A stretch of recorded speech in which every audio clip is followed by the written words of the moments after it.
Still wasting time with paintings? Michael's voice dripped with disdain as he surveyed my studio apartment, his expensive Italian shoes looking out of place among my scattered art supplies. Look at you, Sophie, 30 years old and living like a college student. I continued working on my canvas, refusing to give him the satisfaction of a response. The afternoon light filtered through my paint-splattered windows, casting a warm glow on the cityscape I was creating. Dad's worried about you, he continued, picking up a brush with 2 fingers like it might contaminate him. We all are. The Anderson name means something in this city. You can't keep playing around with watercolors forever. The Anderson name. Our father's real estate empire stretched across 3 states, with Michael as the crowned prince ready to take over. Meanwhile, I was the family embarrassment, the daughter who chose art over economics. I'm not playing, Michael, I finally said, setting down my brush. This is my career. He laughed, the sound echoing off my bare walls. Career? You haven't sold a piece in months. Even that little gallery in Brooklyn dropped you. The reminder stung. Harrison Gallery had indeed terminated my contract last month, but not for the reasons my family assumed. I'd been the one to walk away when I discovered they were undervaluing local artists' work. Why are you really here? I asked, wiping my hands on my paint-stained apron. Michael's expression shifted to what he probably thought was brotherly concern. Dad's offering you another chance. Executive position at Anderson Development, your own office, company car, real salary. All you have to do is give up this hobby. I looked around my small studio. Canvases lined the walls, some finished, others in progress. My latest series explored urban development's impact on communities, something my family's company never considered when demolishing historic buildings for luxury condos. Tell Dad thanks, but no thanks. I'm good here. Good? Michael gestured around incredulously. You call this good? Sophie, you're living on instant noodles and hope. Meanwhile, I just closed a $50 million deal. Congratulations, I said flatly. I'm sure the country club is very impressed. His face hardened. You know what? Fine. Keep pretending you're some tortured artist, but don't come crying to us when you can't make rent. After he left, I sat on my paint-splattered stool, his words echoing in my mind. The truth was, I hadn't told my family about the changes in my life. They didn't know about the meetings I'd been having, the plans I'd set in motion. My phone buzzed. A text from Maya, my best friend since art school. Just heard about the Harrison thing. You okay? I smiled, typing back, better than okay. Meeting with investors tomorrow. Still want in. Her response was immediate. Hell yes. The art world won't know what hit it. 6 months earlier, I'd started noticing a disturbing pattern in New York's gallery scene. Small galleries were being bought out by large corporations. Artists were being exploited, and authentic voices were being silenced in favor of mass-market appeal. That's when the idea hit me. What if there was a gallery chain that actually supported artists?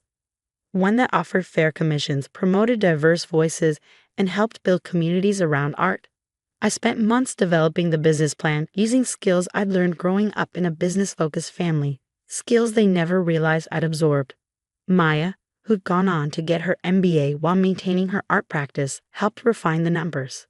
The next morning, I stood before a panel of investors in a borrowed suit, my hands still faintly stained with paint. Ms. Anderson, the lead investor, leaned forward. Your proposal is intriguing. A chain of galleries focused on artist advocacy and community engagement. But why should we trust an artist to run a multi-million-dollar business? I met his gaze steadily, because I understand both worlds. I know what artists need to thrive, and thanks to my family background, I know how to make it profitable. The current gallery model is broken. I can fix it. 2 hours later, I walked out with initial funding of $10 million. My hands shook as I called Maya. They're in, I breathed. All of them. Maya screamed so loud I had to hold the phone away from my ear. I told you. When do we start? Immediately. Start contacting the galleries on our list. And Maya? Not a word to my family, not yet. Over the next year, I worked in secret. Through a series of shell companies, I began acquiring struggling galleries across the city.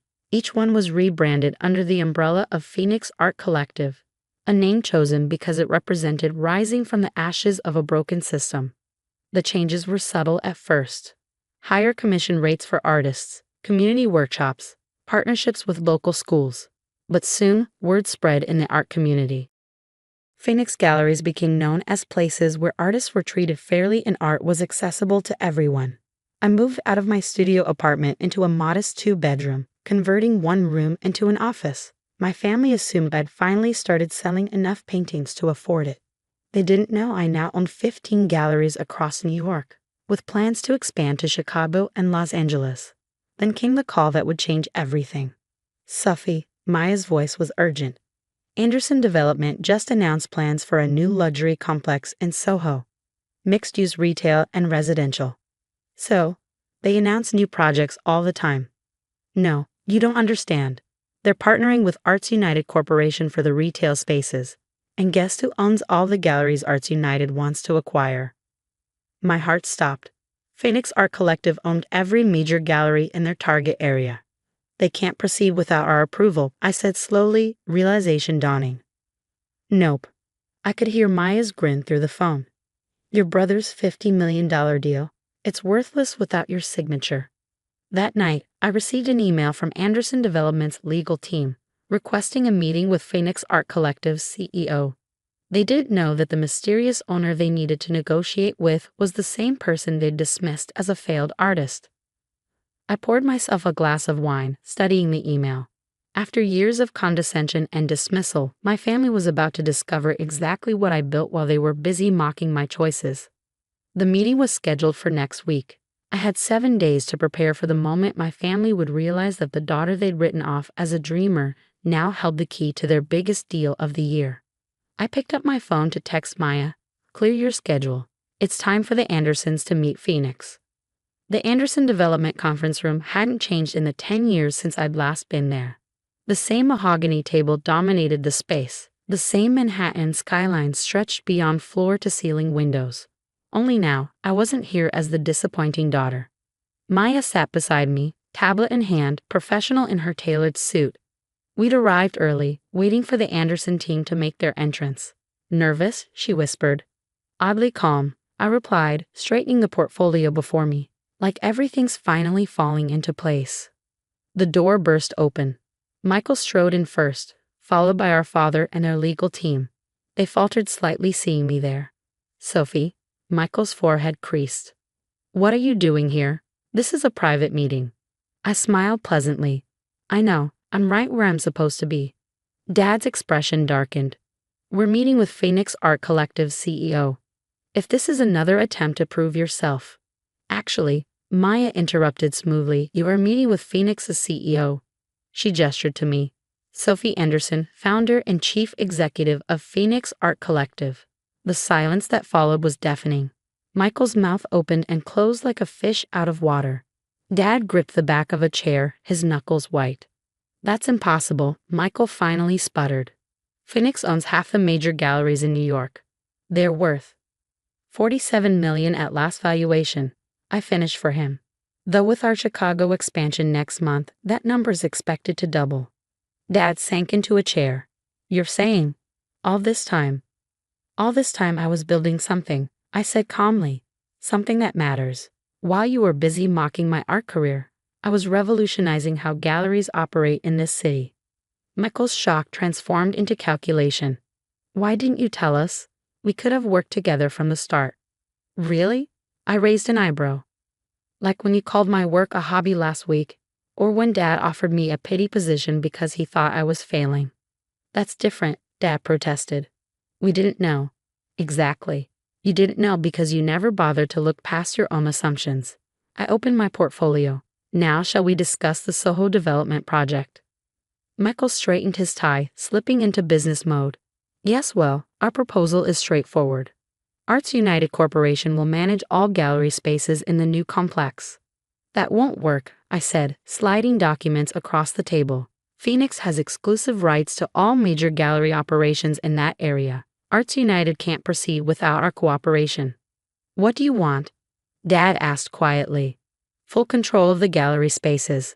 Phoenix will manage them directly, maintaining our artist-first policies and community engagement programs." Michael scoffed. "That's not how luxury developments work.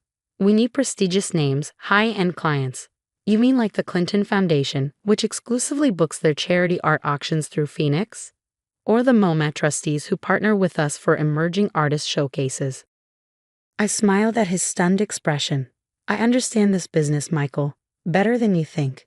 Maya pulled up projections on the conference room screen. Phoenix galleries generate 40% more revenue per square foot than traditional galleries. Our community programs drive consistent foot traffic, and our artist-friendly policies attract top talent. Dad studied the numbers, his expression unreadable. And if we refuse, then you lose the Arts United partnership and the Soho project falls apart. Your choice. Hours later, I sat in my office, my real office, on the top floor of Phoenix's headquarters. The contract was signed.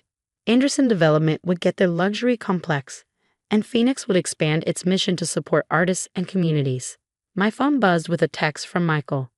We should have dinner. Talk about old times. Another from Dad. I was wrong. Your mother would have been proud.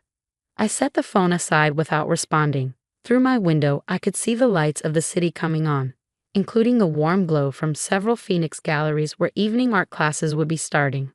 Maya appeared in my doorway. Your brother's been calling me. Wants to know if he'll come to family dinner on Sunday. What did you tell him? That you're busy teaching an art class to underprivileged kids. She grinned. The CEO stuff is just your side hustle. I laughed, then grew serious. Do you think I'm being too hard on them? They're trying to jump on your success train after spending years at the station mocking your tickets. Maya sat down across from me. You don't owe them instant forgiveness. She was right. Maybe someday I'd be ready for family dinners and holiday gatherings. Maybe someday they truly understand that success isn't just about profit margins and prestigious names.